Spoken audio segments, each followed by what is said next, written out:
estoy aquí presto a la intervención. Perfecto, entonces ahí hay que tener un receso de 5 minutos, pero si iniciamos. Vale, gracias, señor. Debo, en primera medida, señalar que la imputación realizada por la Fiscalía carece de la claridad suficiente. Eso significa que es muy difícil que se pueda conocer a cabalidad de qué es propiamente que se van a defender las tres personas convocadas a esta audiencia. En especial, pues hablo en nombre del patriota Steven que represento, y ello es porque, pues si bien se menciona la existencia de lo que resultaría siendo una especie de connato de auto, pues lamentablemente no se expone cuál fue el rol o la participación puntual de cada uno de los tres involucrados. Es decir, simplemente se genera una imputación de carácter global en la que se menciona que serían coautores funcionales, pero donde no se indica de manera alguna esos derroteros que no son capricho del abogado Daniel Neira, sino que obedecen a la famosa providencia SP 741-2021, radicado 54658 del 10 de marzo de 2021, con ponencia del doctor Diego Eugenio Corredor Beltrán, y que fue ratificada en el radicado 59100 SP 566-2022 del 2 de marzo del 2022 por la honorable magistrada Miriam Ávila Roldán, la cual básicamente se recordó por parte del órgano de cierre que si bien la titular de la acción penal es la que escoge que imputa, no menos cierto es que cuando hay pluralidad de imputados, dice la Corte, debe explicar de manera clara, abro comillas, la participación de cada uno de ellos en el acuerdo orientado a realizar los punibles, la forma en cómo fueron divididas las funciones y la trascendencia del aporte realizado por cada imputado, estableciendo la incidencia concreta de ese aporte en la materialización de los delitos, cierro comillas. Y en este caso, su señoría, se ha expuesto que existió una eventual apoderamiento de unas joyas que posteriormente las mismas habrían sido devueltas, pero no se indicó de forma alguna cuál de los tres fue el que, entre comillas, embolsilló las joyas y luego resulta haciendo la devolución. Como tampoco se señala quién fue puntualmente de los tres quien hizo el reporte a la línea 123, o si fue que obturaron el radio y en coro hicieron la manifestación, o quién fue puntualmente la persona que cogió el libro de población y hizo puntualmente la adopción. En atención a que, pues, no creo que haya, el uno escribe un renglón, el otro escribe el otro, y así sucesivamente hasta que cada uno complete aquella anotación que hayan realizado en el documento público. Lo que significa que solo aquel que lo haya emitido, pues es el que estaría eventualmente llamado a responder por esa conducta. Entonces, no se puede decir que como los tres asumieron un procedimiento, entonces automáticamente los tres responden por todo, como si fueran básicamente policías siameses, lo que no puede hacer en la administración de justicia. Esta situación también se presenta cuando se menciona que se hizo una expresión según la cual no se necesitaba de la presencia del personal de la SIJIN y que se hicieron, lo que entiendo, una serie de recomendaciones. ¿Quién hizo las recomendaciones? Ese dato brilla por sí y considero que es un hecho jurídicamente relevante en atención a que eso permite saber si esa conducta puntual cae sobre los hombros de mi cliente o no. Adicionalmente a esto, independientemente de cuál sea la tipificación que se realice, pues desde el día inmediatamente anterior, desde finalizar la audiencia de legalización de captura, se expresó por parte del suscrito que sería una petición relacionada con la impugnación de competencia jurisdiccional. Ello quedó supeditado a cómo se presentaran los hechos jurídicamente relevantes en la audiencia de impugnación, y resulta que precisamente, tal cual como fue presentado el caso por la Fiscalía, que de hecho resalta de manera continua que se trata de miembros activos de la institución, se refiere a ellos en cuanto a los grados que ostentan dentro de la entidad, y adicionalmente refiere que se trataría de un conocimiento de un caso producto de un llamamiento de la línea 123, pues se ventila de manera general que se trata de no solo miembros activos de la institución, sino de una situación que, aunque llegue a rayar con la normatividad penal, se trataría en todo caso de conductas estrictamente ligadas a su función, a su rol castrense. Por eso es que es necesario rogar a su digno estrado que se garantice el derecho consignado en el literal H del artículo 8 de la 906, en donde señala que los cargos pues deben ser imputados de manera comprensible. Eso fue lo que abordé en la primera parte de mi intervención, pero adicionalmente que esa imputación de cargos pues debe hacerse no ante un juez ordinario, sino frente al juez natural, y en este asunto el juez natural es un juez de control de garantías, pero juez control de garantías penal militar, quienes ya obviamente están funcionando en virtud de la ley 1407 del 2010 que implementó el sistema penal acusatorio castrense. Yo no es porque así lo diga Daniel Neira porque le parezca, sino que el artículo 54 señala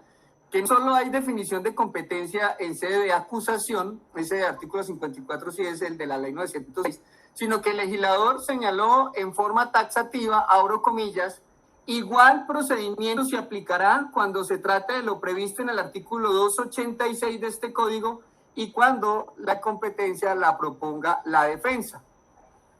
Esto significa entonces que sí es sede de imputación el primer escenario donde se puede debatir la competencia de un juzgado, y en este caso pues la competencia se debate en el plano jurisdiccional. Eso es tanto como ocurriría si estuviéramos con 3 indígenas aquí. No sería necesario siquiera que la jurisdicción indígena reclame el asunto, sino que bastaría por lo evidente del tipo de sujeto procesal que se sienta en el banquillo de los indiciados que se alerte de manera evidente la competencia de una jurisdicción especial para que se someta a ello a una valoración según la cual la ordinaria debe abstenerse de avalar una vinculación como garantía del artículo 3 de la ley 906 que establece la prelación de los tratados internacionales. Y pues, ¿qué más compromiso internacional, señor juez, que la Convención Interamericana de Derechos Humanos, que en su artículo 8 y 25, en sus numerales primeros respectivamente, señalan ese derecho convencional a ser presentado ante un juez o tribunal competente, siendo el juez control de garantías justamente un juez constitucional, pero sobre todo un juez convencional, debe garantizarse esa premisa de atender el compromiso internacional. En este caso, no estamos frente a un indígena, sino a 3 militares, 3 aforados castrenses, y por lo tanto, asimismo, es evidente que estamos frente a esos miembros de la fuerza pública que en desarrollo de ese servicio al parecer se habrían extralimitado o cometido un eventual exceso o desviación que se reprocha, lo cual es natural porque pues, el acto del servicio en sí mismo no es castigable, se castiga el mal proceder que se da en el acto del servicio. Por eso el juez competente es su homólogo, señor juez de control de garantías pro castrense, en tanto que estamos frente a la excepción establecida en el artículo 30 de la ley 906 del 2004, que señala que este tipo de asuntos escapa a la órbita de la jurisdicción penal ordinaria, señalando taxativamente que, abro comillas, los delitos cometidos por miembros de la fuerza pública en servicio activo y en relación con el mismo servicio. Esa es la excepción. No se hizo esa alegación en sede de legalización de captura, en tanto que había que materializar que para ese momento esa aprehensión era producto de una orden judicial, pero ya para la vinculación formal al caso sí es necesario que se genere esta impugnación de competencia jurisdiccional, resaltando los siguientes puntos. Primero, pues mi representado cumple con el requisito de ser miembro de la fuerza pública. La propia Fiscalía, dentro del traslado que corrió el día de ayer, muestra el folio número 383 de la minuta de servicio del CAI Valle Lili, que revela en el renglón número 12, grado, nombre, placa y hasta el cuadrante que tenía para el 8 de diciembre del 2023 mi cliente, lo que demuestra no solo su situación de miembro activo, sino que además estaba en servicio en tanto que aparece el horario de tercer turno como el servicio que le correspondió prestar. Asimismo aparecen anexos del oficio del 29 de febrero del 2024 signado por el mayor Hernán Darío Navarro Rodríguez como jefe del grupo de talento humano, lo que corresponde a resolución de nombramiento, acta de posesión, que respalda pues ese requisito del fuero. y que se sustenta pues en elementos o en medios de conocimiento en aras de que no quede solamente en un discurso del defensor. El segundo aspecto a resaltar es que el requisito de que el delito enrostrado tenga un nexo causal con el servicio, pues también es evidente en tanto que el patrullero no planea en forma alguna la comisión del supuesto hurto, en tanto que su llegada al lugar de los hechos es producto de una situación sorpresiva, es decir, llega como consecuencia de una alerta comunitaria no planeada, según la Fiscalía realizada a través de la línea 123, por lo que entiendo un domiciliario que da cuenta de la existencia de un motor policía, es decir, que se trata de una intervención de ipso facto, que no da tiempo siquiera de la planeación de una comisión delictiva. Y para reforzar esa presencia del fuero, se recalca que el ingreso como tal al inmueble, entendido como la penetración del policía, no es producto de la intención de querer entrar a la casa de la presunta víctima por capricho, es decir, que no sería del todo cierto que se trate de un ingreso o una permanencia arbitraria, sino que es producto de la petición ciudadana ante la violencia que particulares, que según la situación fáctica, 2 motocicletas, uno de ellos desciende, habría ejercido entonces antes de que la policía llegara al lugar. Ello se respalda de la propia noticia criminal de la que se quedó traslado, en la que quien interpone la denuncia afirma que se violentó la puerta de la casa por parte de una persona y posteriormente es que llega el cuadrante de la Policía Nacional. Se extrae de la denuncia textualmente, abro comillas, se observa a los patrulleros arribar entre los 10 minutos después, quienes ingresan para ver si estaban los delincuentes adentro o si habían personas amarradas dentro, cierro comillas. El tercer motivo para sustentar esta impugnación de competencia jurisdiccional es que el denunciante menciona que los policías en su presencia, la de su esposa y la del teniente y los demás, dice abro comillas, me entrega las joyas en una bolsa que eran las que faltaban según mi esposa, cierro comillas. Esto significa que lo que dice si un caso es uno de la justicia ordinaria, no es la denominación que se le da el delito, en tanto que independientemente de la tipificación que escoja la Fiscalía, salta a la vista que no estaríamos siquiera frente a un hurto consumado por cuanto los bienes no salieron de la esfera del dominio del propietario, y eso nos movería entonces al plano de un eventual abuso de autoridad o si quedaran como primer respondiente, entonces pues sería un eventual peculado por estar a cargo de la protección del bien, entre otras gran cantidad de posibilidades. Por lo tanto, si era que los policías se querían o no apropiar de algún bien, si esa devolución obedecía a una recuperación del bien o es justamente a un hurto, en teoría la Fiscalía, eso lo debe declarar el juez que nuestro ordenamiento jurídico determinó como experto en temas de procedimientos castrenses, es decir, el juez penal militar. No en vano, en la jurisdicción especial tiene, por ejemplo, la conducta de saqueo, así se llama el delito, que es el que castiga el que en medio de una operación se apropie de bienes muebles sin causa justa, como también aparece enlistado en ese Código Penal Militar, en el artículo 167, conductas que castigan, por ejemplo, abro comillas, el miembro de la fuerza pública que abusando de sus funciones se introduzca o permanezca en habitación ajena o sus dependencias inmediatas, por esa sola conducta incurrirá en prisión, cierro comillas. Esto para ventilar que los hechos jurídicamente relevantes que ha exhibido la Fiscalía encajarían en conductas que están establecidas en el Código Penal Militar. Y no podemos perder de vista que la ley 1407 del 2010 amplía la competencia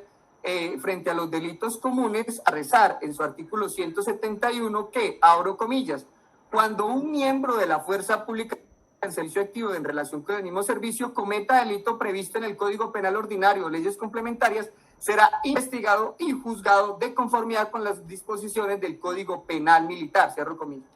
Los únicos delitos eventualmente exentos en este tipo de exentos de la jurisdicción castrense pues resultarían siendo aquellos donde se evidencian violación de derechos humanos y ello pues aquí no ocurre.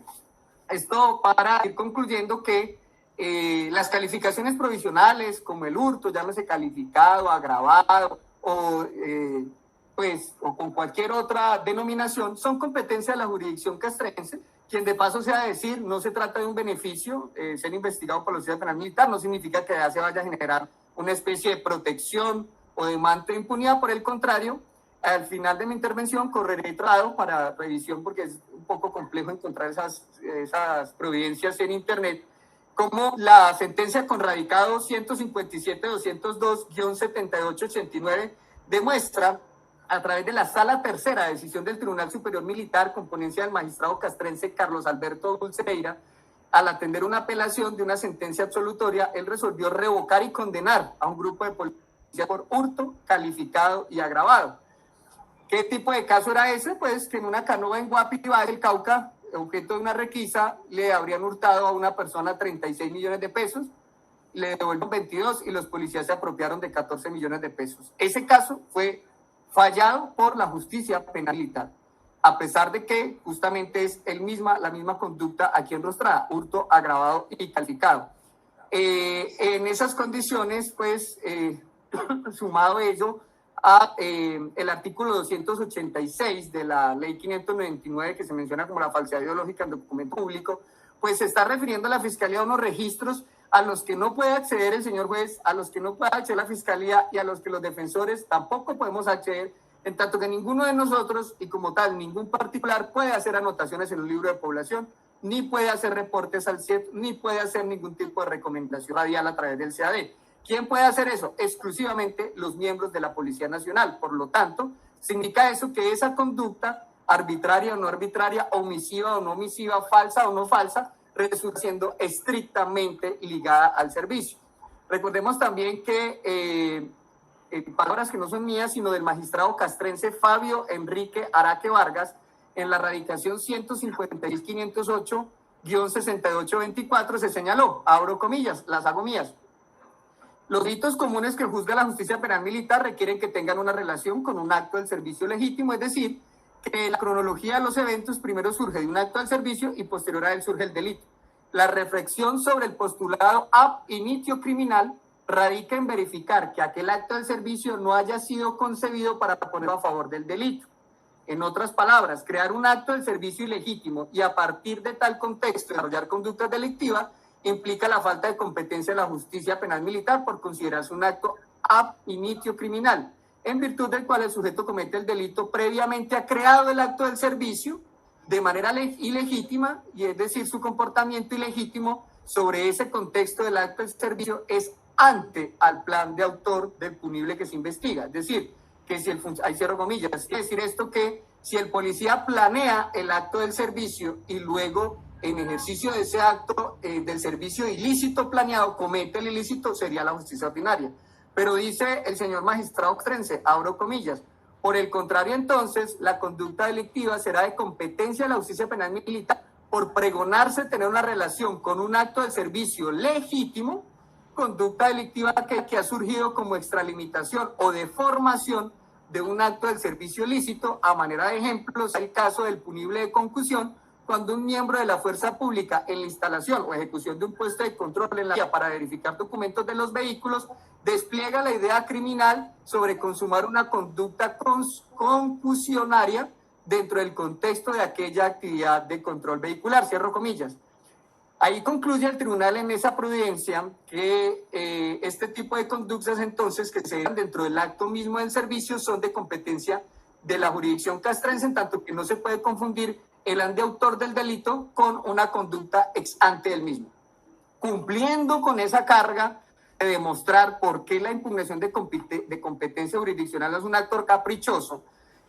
también correré traslado de la decisión número 157.363-4586, donde la magistrada castrense María Paulina Leguizamón Zarate también muestra cómo cuando un acto no ilícito, como es el de quedar cuidándose unas pistolas, estando en desarrollo de ese acto funcional, un miembro de la fuerza pública se siente tentado a hurtarse una de las pistolas, esa conducta delictiva es un hurto, pues se considera de la justicia penal militar porque el acto inicialmente nace lícito, sino que se genera la tentación que hace que la persona se equivoque, transite por el camino que no correspondía y de todas maneras está ese nexo. Como si ya lo expuesto no fuera suficiente, señor juez, pues debo poner de presente que la Fiscalía, justamente cuando reprocha el que no se haya generado ese llamamiento al personal de la SIJIN, pues lo que está traduciendo eso es que se está imputando o reclamando una omisión en un acto propio de las funciones, como lo es el denominado la actuación de primer respondiente.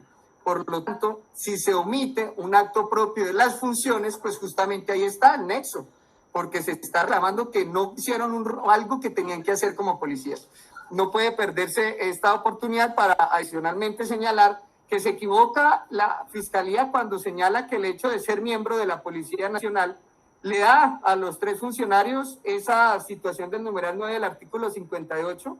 que establece como circunstancia de mayor punibilidad la posición distinguida que ostente la persona frente a la sociedad, el cargo, posición económica y demás. Resulta que al resolver un recurso de casación, la Honorable Corte Suprema de Justicia señaló que ostentar calidades como la de soldado, suboficial, en este caso era del ejército, el caso que se analizaba, es decir, el pertenecer a la fuerza pública no constituye de manera alguna, y mucho menos en forma mecánica y automática, una posición social distinguida. Ello tampoco otorga un nivel jerárquico que les brinde un reconocimiento social, ni mucho menos dice la Corte, mucho menos le concede una posición privilegiada en relación con los demás. Es decir, que ser miembro de la fuerza pública, según la sentencia SP 763-32016, radicado 38999 del 8 de junio del 2016, con ponencia del doctor Luis Guillermo Salazar Otero, jamás ser miembro de la fuerza pública constituye una posición privilegiada, menos en los grados que ostentan las 3 personas que aquí han sido convocadas a esta audiencia, que están en los rangos más bajos en cuanto a la oficialidad. Un teniente, que de hecho se denomina oficial subalterno, en los menores cargos en el nivel directivo, y en el caso de mi cliente, el patrullero. Lo único que hay por debajo de él son los auxiliares de policía que prestan su servicio militar obligatorio. Por lo tanto, no tiene de manera alguna, según el doctor Guillermo Salazar Otero, esa circunstancia. Así las cosas, señor juez, considero que es sustentado en debida forma la impugnación de competencias, echado mano de pronunciamientos de un órgano colegiado, como lo es el Honorable Tribunal Superior Militar, que, como lo digo, lo voy a compartir ahorita, con el clip para que se puedan corroborar, y he echado mano también de una serie de observaciones que revelan que la imputación en jurisdicción ordinaria no se ha hecho a cabalidad. Todo esto para rogarle de manera respetuosa que proceda a remitir de inmediato las diligencias ante la oficina de reparto de la jurisdicción penal militar, con el propósito de incitar el pronunciamiento de esa jurisdicción de tal suerte que, una vez analizados todos y cada uno de esos elementos materiales probatorios que ha presentado la Fiscalía, ellos digan si se consideran o no competentes, y de esa manera, con esos 2 pronunciamientos, se puedan remitir las diligencias a la Honorable Corte Constitucional para que dirima el conflicto. Digo aquí, y por eso fue el ejemplo de los indígenas, no podría reclamarse que ya exista un pronunciamiento de la justicia penal militar cuando la justicia penal militar no había sido alertada. Nadie está obligado a lo imposible. Ellos no pueden adivinar que existan estos elementos, adivinar que esas personas estén siendo procesadas, y entonces es necesario incitar ese pronunciamiento. Lo mismo con los indígenas. Si aquí trajéramos los 3 indígenas, ¿cómo va a saber el cacique de cierta tribu que tienen aquí sentados a 3 personas con su taparro y plumas? Eso no permitiría que ellos se enteren. Habría que incitar al pronunciamiento para que se pueda trabar el conflicto de manera positiva. Esto nos podría arrojar que tal vez la penal militar llegara eventualmente a decir que no asume el caso, y de esa manera evitaríamos el desgaste de enviar una diligencia a la Corte Constitucional sin estar trabado el conflicto. Esta exposición la realizo dentro de, sin ánimo de chicanear ni nada, ni más faltaba, dentro de la especialización de justicia penal militar y el contacto permanente que suelo tener con esa jurisdicción, y que conozco cuál es ese procedimiento que actualmente se realiza. Esa es mi intervención, señor juez. En caso de que por alguna razón no se diera ese trámite, pues se presentaron de todas maneras las observaciones en cuanto a por qué considero que la imputación aquí no ha cumplido con los derroteros de ser lo suficientemente clara. Esa es mi manifestación, señor juez.